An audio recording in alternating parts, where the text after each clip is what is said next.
Mr. Speaker, what has shocked me as a Kenyan, Mr. Speaker, and up to now I am still in shock, is not the loss that we had in Addis Ababa. Mr. Speaker, what has shocked me is that the celebration that happened in some parts of our country after we lost that election, Mr. Speaker.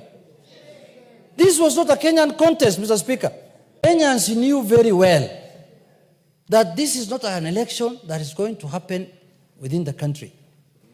It's not an election that is normally announced at Bomas of Kenya.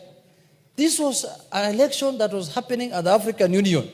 And some of the Kenyans became so unpatriotic and supporting a candidate against Kenya, Mr. Speaker, and even campaigning for him openly in the social media, in all kind of sphere, Mr. Speaker.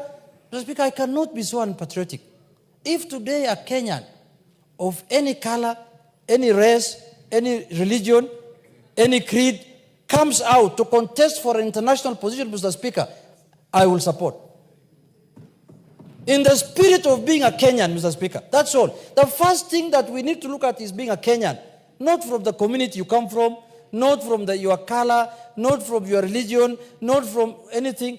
Mr. Speaker, how unpatriotic can some Kenyans be that they fought the Right Honorable Prime Minister for 1 year he has been campaigning.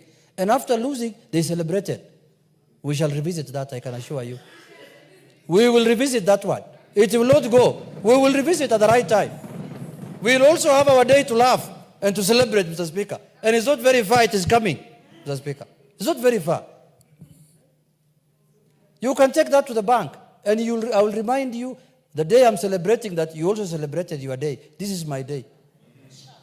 Inshallah. Prime Minister Raila Odinga did not run for chairmanship of AU under the instigation of William Ruto. Prime Minister Raila Odinga chose to run as chairperson of AUC, of the African Union Commission, on his own volition, because he is a Kenyan and an African statesman who deserved that position. President William Ruto did not choose to support Prime Minister Raila Odinga because he was his competitor in the last elections, or because they have served in ODM together. You know, President William Ruto is a founder member of ODM. He chose to support Prime Minister Raila Odinga as a deserving Kenyan and African statesman.